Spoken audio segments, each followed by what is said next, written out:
Magandang araw mga bata! Handa na ba kayo sa aralin natin ngayon? Talakayin natin ang mga ahensya sa ilalim ng sangay na tagapagpaganap.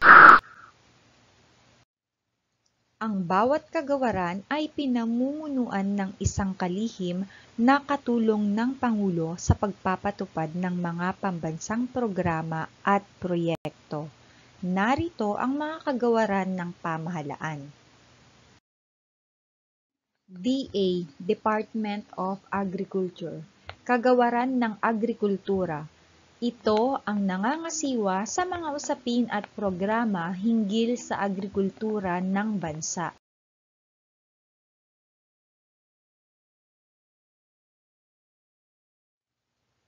Department of Education o DepEd, Kagawaran ng Edukasyon.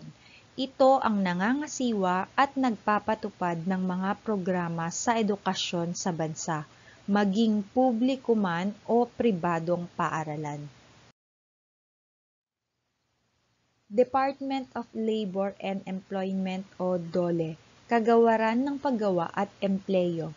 Tungkulin ng kagawarang ito na pangalagaan ang kapakanan ng mga manggagawa sa loob o labas man ng bansa. Gayon din ang pagpapatupad ng mga batas sa paggawa. Department of Finance, Kagawaran ng Pananalapi. Ito ang nangangasiwa sa mga usaping may kinalaman sa pananalapi ng ating bansa. Department of Justice, DOJ, Kagawaran ng Katarungan. Ito ang nangangasiwa sa mga usaping may kaugnayan sa hustisya, gaya ng pagkakaloob ng payong legal sa mga usapin sa pamahalaan, at pagkakaloob ng parol o pansamantala o lubos na paglaya ng isang bilanggo. DFA, Department of Foreign Affairs, Kagawaran ng Ugnayang Panlabas. Lahat ng mga usapin na ugnayang panglabas ng bansa, maging ang kapakanan ng mga mamamayang Pilipino sa labas ng bansa, ay pinangangasiwaan ng kagawarang ito. DPWH, Department of Public Works and Highways, Kagawaran ng Panggawaing Pambayan at Lansangan. Ang pangangasiwa sa mga programang infrastruktura tulad ng mga gusali, daan, at tulay ay nasa ilalim ng kagawarang ito. DND, Department of National Defense, Kagawaran ng Tanggulang Pambansa. Ito ang naatasang manguna sa pangangasiwa at pangangalaga sa seguridad ng bansa. DOH, Department of Health, Kagawaran ng Kalusugan. Ang ahensyang ito ang nangunguna sa pangangalaga sa kapakanang pangkalusugan ng mga mamamayan ng bansa. DTI, Department of Trade and Industry, Kagawaran ng Industriya at Kalakalan. Ang mga usapin hinggil sa pagpapaunlad ng kalakalan at industriya ng bansa ay pinamumunuan ng ahensyang ito, maging ang pagtiyak sa tamang presyo ng mga bilihin ay pinangangasiwaan nito. DSWD, Department of Social Welfare and Development, Kagawaran ng Panlipunang Paglilingkod at Pagpapaunlad. Ang ahensyang ito ang nangangasiwa at nagkakaloob ng iba't ibang serbisyong panlipunan, lalo na sa mga kapuspalad na mamamayan. DAR, Department of Agrarian Reform, Kagawaran ng Reformang Pansakahan.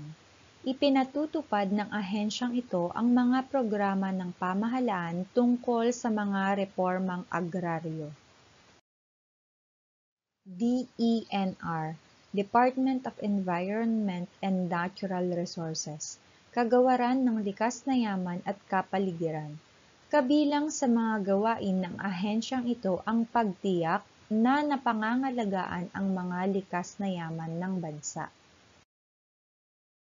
DILG, Department of the Interior and Local Government, Kagawaran ng Interior at Lokal na Pamahalaan. Ang ahensyang ito ang namamahala sa mga usaping may kinalaman sa mga lokal na pamahalaan. DOT, Department of Tourism, Kagawaran ng Turismo. Ito ang ahensyang nangangasiwa sa mga usaping may kaugnayan ng turismo o pagpapakilala tungkol sa Pilipinas sa loob at labas man ng bansa.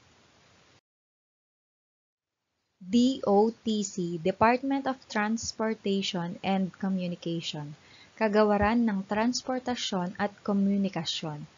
Pinagtutuunan ng ahensyang ito ang pagpapaunlad ng sistema ng transportasyon at komunikasyon sa bansa. Ito ang nangangasiwa sa pagkakaloob ng prangkisa sa mga komunikasyon at telekomunikasyon, gayon din ang mga kagamitan na may kaugnayan dito.